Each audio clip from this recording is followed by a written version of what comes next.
공직선거법 위반 혐의로 기소된 이재명 더불어민주당 대표가 변호사 선임 문제를 어떻게 할 것인가에 대한 관심이 쏠리고 있습니다. 자신의 정치 세명이 걸린 이번 재판에 10명에서 20명가량의 매머드급 변호인단을 구성할 경우 약 10억에서 15억 원가량이 들 것으로 법조계는 추산하고 있는데요. 자, 이를 민주당이 지원해 줄 것이냐 말 것이냐의 논쟁도 뜨겁습니다. 현재 민주당 당내에서는 어떤 말들이 오가고 있는지 보도합니다. 민주당 이재명 대표가 지난 대선에서 대장동 개발 실무를 담당했던 성남도시개발공사 고 김문기 처장을 몰랐다고 말했다가 선거법 위반 혐의로 기소된 상황이지요.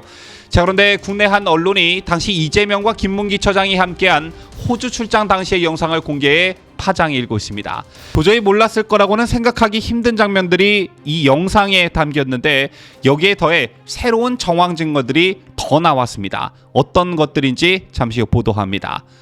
한동훈 법무부 장관이 이재명을 겨냥해 다수당 대표라서 죄를 덮어달라면 국민들께서 수긍하지 못할 것이다 라고 말한 것과 관련해 더불어민주당 박범계 의원이 발끈하고 나섰습니다. 덮어달라고 얘기한 적이 없다는 것인데 박 의원의 허무맹랑한 주장을 보도합니다.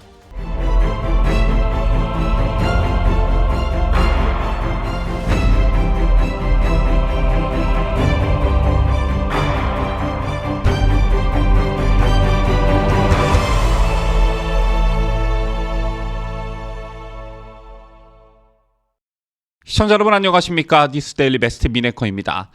요즘 더불어민주당 이재명 대표와 관련한 뉴스를 보면서 여러분들께서는 어떤 생각들이 드시는지요? 개인적으로 저는 파도 정말 끝이 없구나 이런 생각을 먼저 하게 되는데요.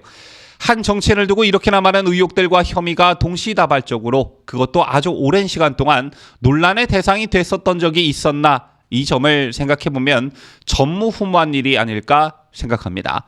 또 이런 문제적 인물을 당대표로 세워놓은 민주당도 도저히 이해할 수 없는 측면들이 참 많은데요.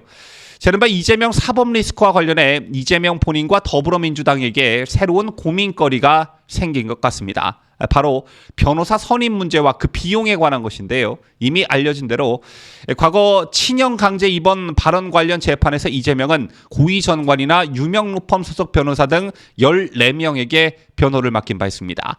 이재명은 당시 수임료에 대해 2억 8천여만 원이라고 밝혔지만 법조계에선 유명 로펌 24곳이 참여하는 등 화려한 변호인단 수임료치고는 지나치게 적다라는 말이 나왔죠. 때문에 누군가가 변호사비를 대납해 준 게 아니냐 이런 의혹이 일었고 이게 바로 현재 검찰에서 수사 중인 변호사비 대납 의혹입니다. 자, 그런데 이재명 자신의 정치 세명이 걸린 이번 재판에서 10명에서 20명가량의 매머드급 변호인단을 구성할 경우 통상 10억에서 15억 원가량이 들 것으로 법조계는 추산하고 있습니다. 만약 성남FC 후원금, 대장동 백현동 개발 특혜 의혹에 대해 검찰이 추가 기소하면 변호사비는 더 불어날 거란 전망도 있는데요. 이걸 놓고 현재 민주당 내에서도 의견이 엇갈리는 것으로 파악됐습니다. 우선 민주당이 변호사 지원을 해줄 것이냐 또 변호사비를 대신 지출해 줄 것이냐 말 것이냐에 대한 문제인데요. 우선 찬성하는 쪽에선 당대표를 겨냥한 기소인 만큼 당이 변호사비를 대신 지출하거나 지원하는 것은 당연하다.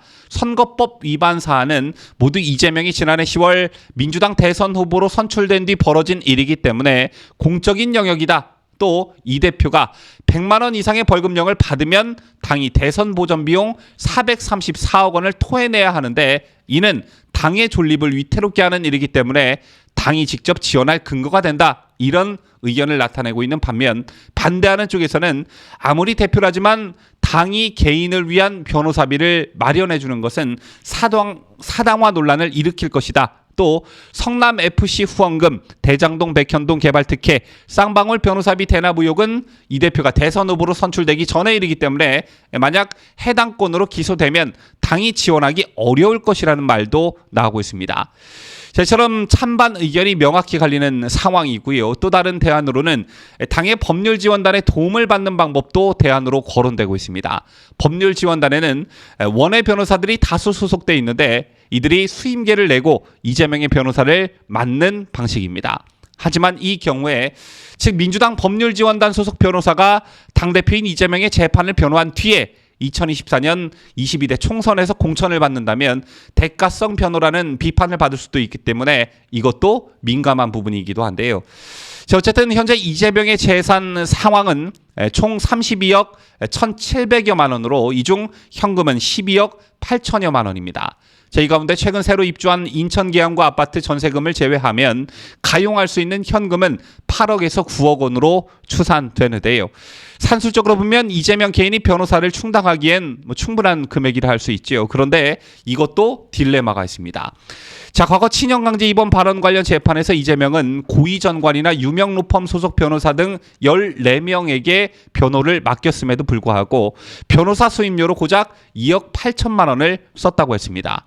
이번에도 역시 이재명에게는 그에 준하는 레머드급 변호인단이 필요한 상황인데요. 그때 그 2억 8천만 원의 변호사 수임료가 맞다면 지금도 그 정도 금액의 고위전관이나 유명 로펌 소속 변호사 10여 명을 구해야 앞뒤가 맞는 것입니다. 자, 그런데 현재 상황은 녹록지 않은 상황이죠. 현재 변호사비를 대납해줬을 거라 의심받는 쌍방울에 대한 검찰의 전방위적 수사가 진행 중에 있고요. 변호사비 대납 의혹 때문에 변호사들이 이재명 사건에 대한 수임을 꺼리는 경향이 있는 것으로 알려졌습니다. 또 앞서 설명해 드린 것처럼 이재명이 변호인단을 어떻게 꾸릴 것인지에 대한 언론의 주목도도 상당히 높기 때문에 과거와는 달리 투명해야 하는데 바로 이게 이재명이 가진 딜레마가 아닐까 싶습니다. 자, 다음 소식 이어갑니다. 민주당 이재명 대표는 지난 대선에서 대장동 개발 실무를 담당했던 성남도시개발공사 김문기 처장을 몰랐다고 말했다가 선거법 위반 혐의로 기소된 상황이 있죠. 하지만 이재명과 김 전 처장이 함께 해외 출장을 가서 찍은 사진이 나왔고 골프까지 쳤다는 사실이 확인이 되면서 거짓말 논란이 더 확산됐습니다. 그럼에도 불구하고 이재명은 여전히 잘 몰랐다는 주장을 굽히지 않았고 고 김문기 씨의 유족들은 분개했습니다. 이런 가운데 TV조선이 당시 호주 출장 영상을 단독으로 입수해 보도했는데요. 영상을 보신 분들은 아시겠지만 도저히 이재명이 김문기 처장을 몰랐다고 말할 수 없는 장면들이 담겨 있었습니다. 여기에 더해 오늘 중앙일보가 추가 정황을 더 공개했는데 해당 보도에 따르면 이재명이 성남시장 재직 시절 김문기 처장으로부터 성남시 대장동 제1공단 개발 사업과 관련해 수차례 보고를 받았습니다. 특히 이 중에는 김 전 처장이 정민용 변호사, 당시 공사 투자사업 파트장이었죠. 이 정민용 변호사와 함께 성남시청 시장실을 찾아 수차례 대면 보고한 것으로 파악됐습니다. 이러한 내용은 검찰의 공소장에 상세히 담겼는데요. 법무부가 김도읍 국민의힘 의원에게 제출한 검찰 공소장에는 이재명과 김문기 처장의 12년간 이어져 온 인연이 상세히 담겨 있습니다. 해당 공소장에 따르면 김 전 처장은 2008년 9월 다니던 A건설사가 성남시 분당 한 아파트 리모델링 사업을 수주했는데 이 과정에서 당시 해당 아파트 리모델링 추진위원장이었던 유동규 전 공사기획본부장을 알게 됐습니다. 자, 이어 이듬해 6월 성남 리모델링 관련 사회운동을 하던 이재명, 또 이재명의 변호사 사무실 사무장이었던 정진상 민주당 정무조정실장, 다른 아파트 리모델링 조합장이었던 김용전 경기도 대변인 등을 알게 됐다고 합니다.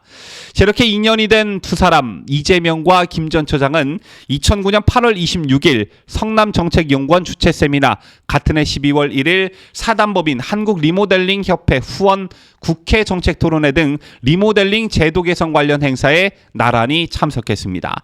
특히 김 전 처장은 그의 추석 회사의 이 대표 앞으로 명절 선물을 보내달라고 요청하며 당시 이재명 변호사 사무실 주소를 알려주기도 한 것으로 파악이 됐습니다. 현재 검찰은 김 전 처장이 공사에 입사한 이후에도 이재명과 밀접한 관계를 맺어온 것으로 보고 있는데요. 이재명과 김 전 처장 등이 2015년 1월 함께한 호주 뉴질랜드 해외 출장 당시엔 이 두 사람이 유동규 전 공사기획본부장과 함께 공식 일정에서 빠져 골프를 친 사실도 확인한 것으로 알려졌습니다. 특히 이재명은 경기지사에 취임한 이후에도 김 전 처장으로부터 대장동 사업과 관련한 보고를 받은 것으로 조사됐고요. 성남시장이었던 이재명은 김 전 처장의 대장동 개발 관련 사업 협약, 주주 협약 체결 과정의 공로를 치하하며 성남시장상을 수여했다고도 합니다. 그럼에도 불구하고 김문기 씨를 몰랐다고 하니 유가족들이 분개할 수밖에 없는 것이겠죠. 현재 검찰은 이 같은 이재명의 발언을 두고, 즉 김문기 처장을 몰랐다고 발언한 이재명의 행위를 두고 대통령에 당선되기 위해 거짓말을 한 것이라고 판단하면서 혐의 입증에 자신감을 보이고 있는 것으로 알려졌습니다. 이런 빼박이 또 어디 있을까요? 자, 마지막 소식입니다. 전 법무부 장관 출신인 박범계 더불어민주당 의원, 요즘 이상한 자리 하나를 맡은 것 같더군요. 윤석열 정권 정치탄압대책위원장, 이게 바로 박범계가 맡고 있는 직함인데, 박범계 의원이 한동훈 장관의 발언을 문제 삼고 나섰습니다. 한동훈 법무부 장관 이재명과 관련해 다수당 대표라서 죄를 덮어달라면 국민들께서 수긍 못한다, 이렇게 발언한 바 있는데요. 제 같은 한 장관의 발언을 두고 박범계 의원이 죄를 덮어달라고 한 적이 없다라며 발끈하고 나선 것입니다. 윤석열 정권 정치탄압대책위원장인 박범계 의원은 한 라디오에 출연해 이재명 대표가 민주당의 당대표이기 때문에 정치탄압, 정치보복으로 규정하고 있고 혐의들에 대해 방어하고 변호할 수 있다며 덮어달라고 이야기한 적이 없다, 이렇게 불쾌감을 드러냈습니다.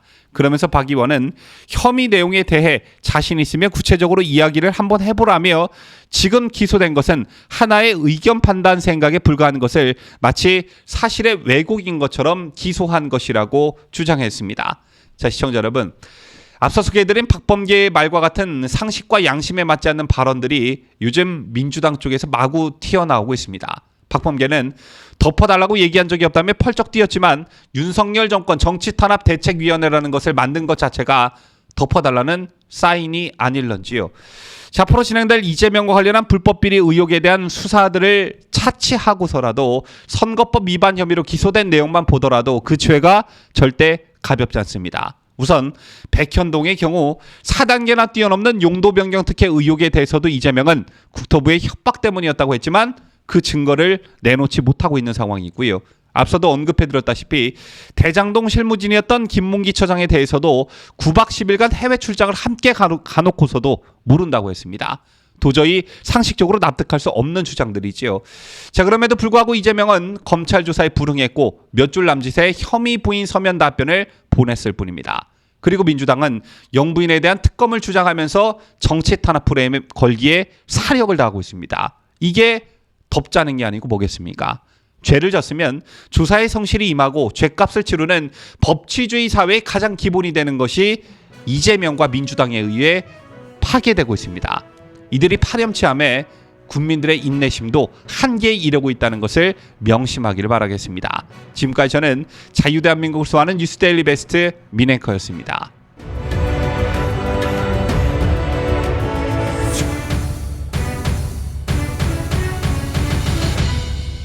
함께해요.